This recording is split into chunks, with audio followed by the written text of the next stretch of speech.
আসসালামু আলাইকুম ওয়া রাহমাতুল্লাহি ওয়া বারাকাতুহু।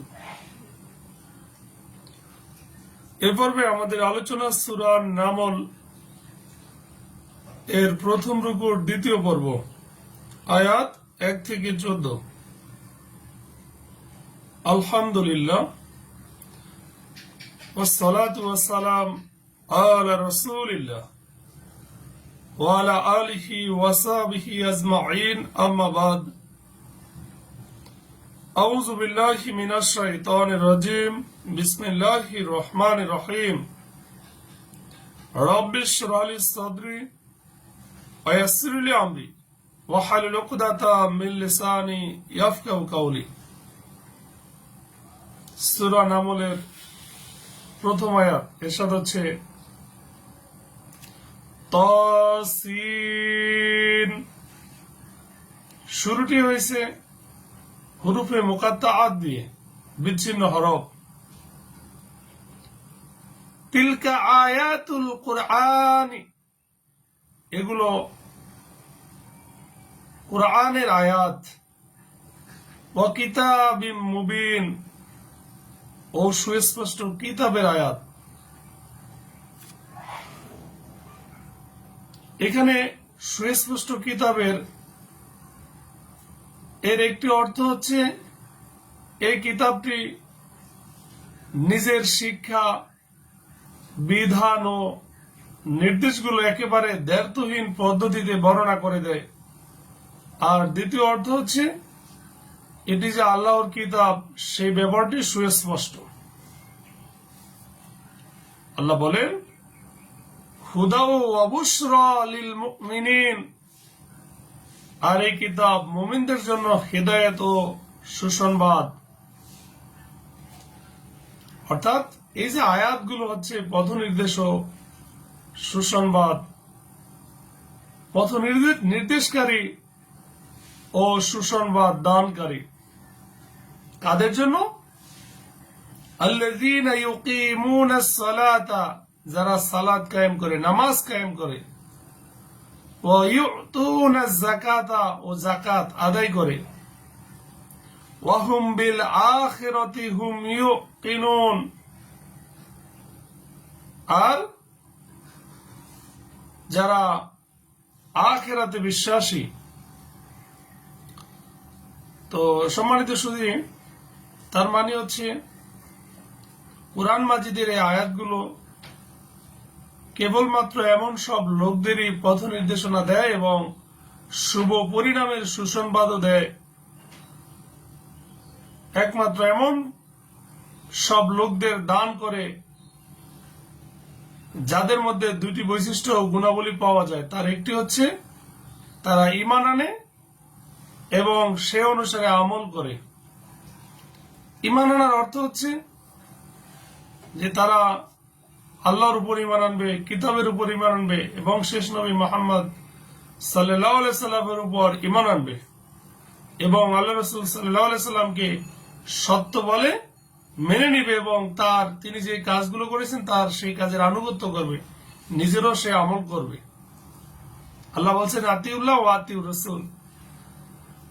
আর দ্বিতীয় গুণটি হচ্ছে তারা ঈমান রাখে যে এই জীবনের পর দ্বিতীয় আরো একটি জীবন আছে, সেখানে আমাদের নিজেদের কাজের হিসেব দিতে হবে এবং প্রত্যেকটি কাজের প্রতিদান লাভ করতে হবে।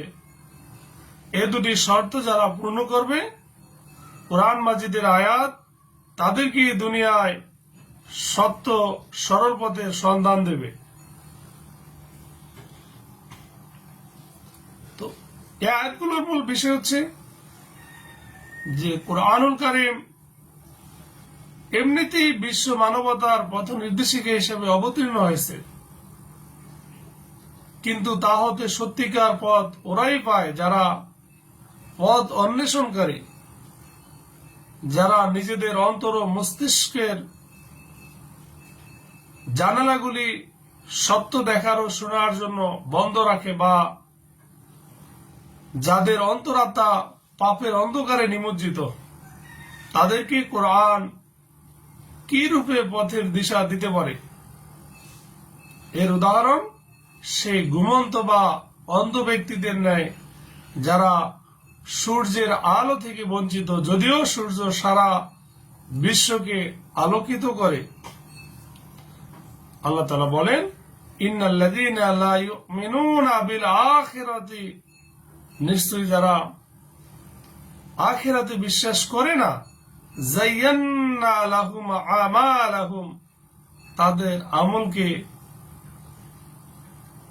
কর্মকে সুশোভিত করে দিয়েছি, ফাহুম ইয়ামাহুন, ফলে তারা বিভ্রান্ত হয়ে ঘুরে বেড়ায়। তো এটি মূলত পাপের পরিণাম ও বদলা, যে পাপ তাদেরকে ভালো মনে হয়। আর এর মূল কারণ হলো পরকালে অবিশ্বাস। শ্রবণ করার সম্পর্ক আল্লাহর দিকে করা হয়েছে, যেহেতু প্রতিটি জিনিস তার ইচ্ছাতেই হয়ে থাকে। আর মানুষ যখন পাপ করতে থাকে তখন তাদের অন্তরে, কলবে আবরণ পড়ে যায়। আল্লাহ বলেন, উলাইকাল্লাযীনা লাহুম সুউল আযাব, এদের জন্য রয়েছে নিকৃষ্ট আযাব, আর এরাই আখিরাতে সর্বাধিক ক্ষতিগ্রস্ত। নিকৃষ্ট কিভাবে, কখন কখনো কোথায় হবে তা নির্দিষ্ট করে বলা হয়নি। দুনিয়ায়ও বিভিন্ন ব্যক্তি, দল ও জাতি নানাভাবে এই শাস্তি লাভ করে থাকে।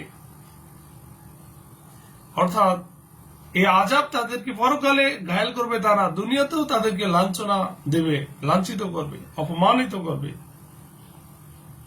আল্লাহ বলেন, ওয়াইন্নাকা লাতুলাক্কাল কুরআনা মিন লাদুন হাকীমিন আলিম, আর নিশ্চয়ই আপনি প্রজ্ঞাময় মহাজ্ঞানীর পক্ষ থেকে আল কোরআন প্রাপ্ত। আল্লাহ বলেন,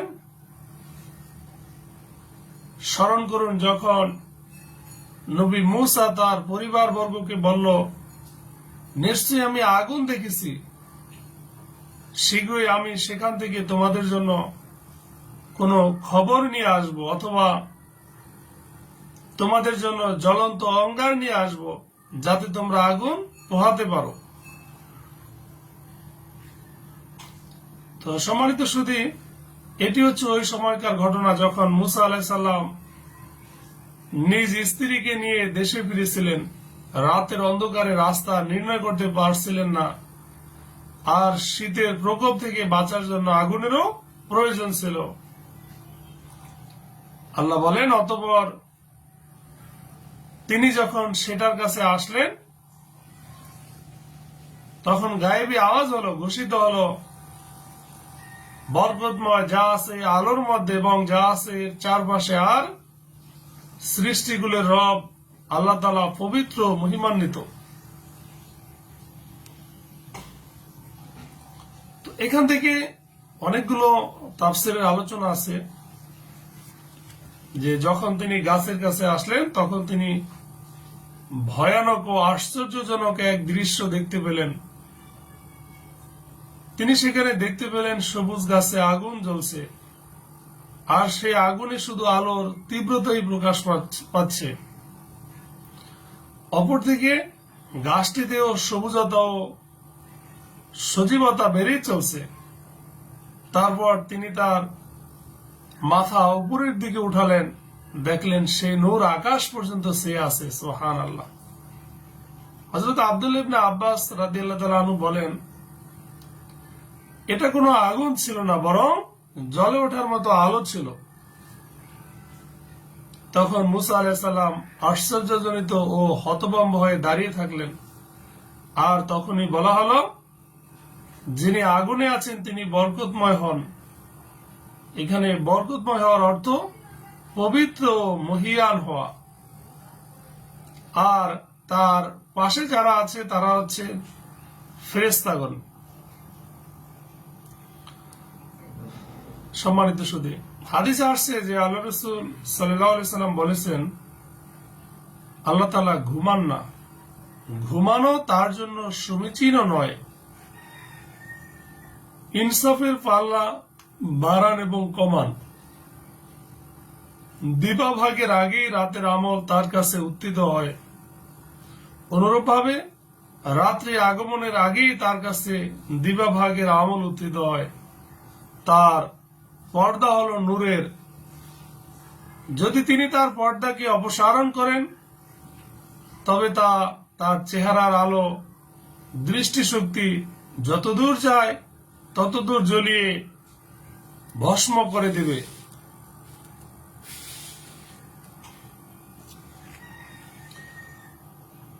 তো সম্মানিত সুধী, মূল বিষয় হচ্ছে যে এই আয়াতে ওই অদৃশ্য ডাক হতে কেউ যেন এটা মনে না করে যে আল্লাহ তাআলা ওই গাছ বা আগুনে প্রবেশ করে আছেন, যেমন অনেক মুশরিকরা ধারণা করে থাকে।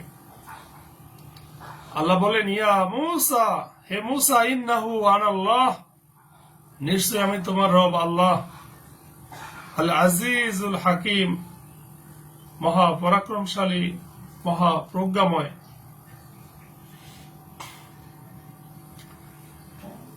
সূরা তাহার 12 থেকে 14 নং আয়াতে আসছে, আমি আপনার রব, অতএব আপনার পাদুকা মানে জুতা,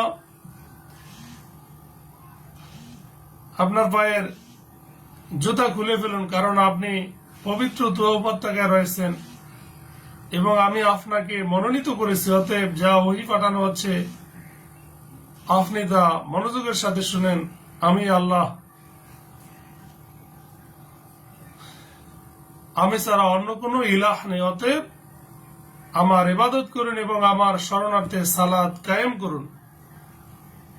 সূরা কাসাসের 30 নং আয়াতে আসছে, যখন মূসা আগুনের কাছে পৌঁছলেন তখন উপত্যকার দক্ষিণ পাশে পবিত্র ভূমির উপর অবস্থিত একটি গাছের দিক থেকে তাকে ডেকে বলা হলো, হে মূসা, আমি আল্লাহ, সৃষ্টিগুলির রব।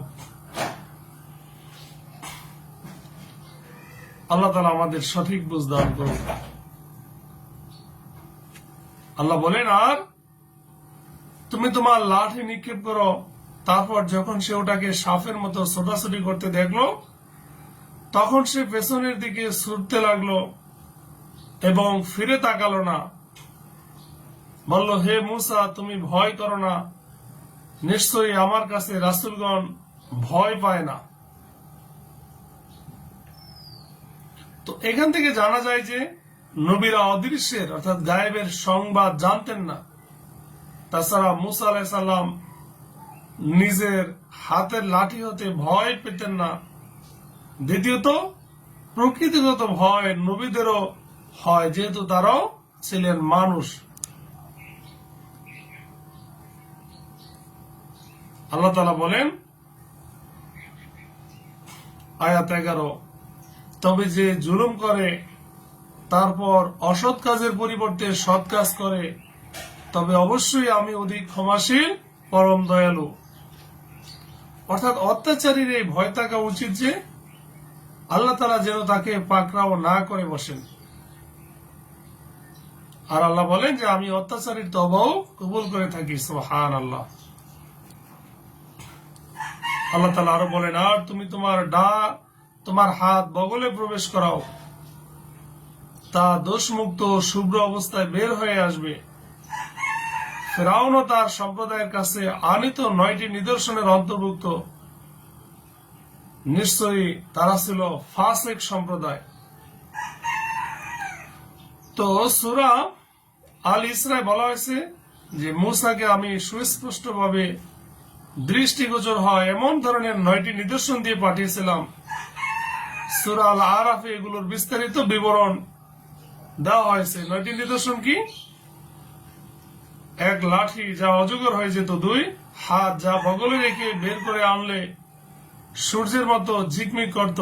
3, জাদুকরদের প্রকাশ্য জনসমক্ষে পরাজিত করা। 4, মূসার পূর্বে ঘোষণা অনুযায়ী সারা দেশে দুর্ভিক্ষ দেখা দেয়া। মূসার পূর্ব ঘোষণা অনুযায়ী। 5, বন্যা ও ঝড়। 6, পঙ্গপাল। 7, সমস্ত শস্য গুদামে শস্য কীট এবং মানুষ পশু নির্বিশেষে সবার গায়ে উকুন, আর ব্যাঙের আধিক্য নয় রক্ত। আল্লাহ তাআলা আমাদের সঠিক বুঝদান করুক, হেফাজত করুক। আয়াত 13 আল্লাহ বলেন, তারপর আমি যখন আমার নিদর্শনগুলো দৃশ্যমান হয়ে তাদের কাছে আসলো, তখন তারা বলল, এটা তো সুস্পষ্ট জাদু, নাউজুবিল্লাহ। আর তারা অন্যায় ও উদ্ধতভাবে নিদর্শনগুলোকে প্রত্যাখ্যান করলো, অথচ তাদের অন্তর তা নিশ্চিত বিশ্বাস করেছিল। অতএব দেখো ফাসাদ সৃষ্টিকারীদের পরিণাম কেমন হয়েছিল। তো কোরআনের অন্যান্য স্থানে বলা হয়েছে যে যখন মুসা আলাইহিস সালামের ঘোষণা অনুযায়ী মিশরের উপর কোন সাধারণ বালা মুসিবত নাজিল হতো, তখন ফেরাউন মুসাকে বলতো, আপনার আল্লাহর কাছে দোয়া করে এই বিপদ থেকে উদ্ধার করুন, তারপর আপনি যা বলবেন তা মেনে নেব। কিন্তু যখন সে বিপদ সরে যেত, তখন ফেরাউন আবার তার আগের হঠকারিতায় ফিরে যেত।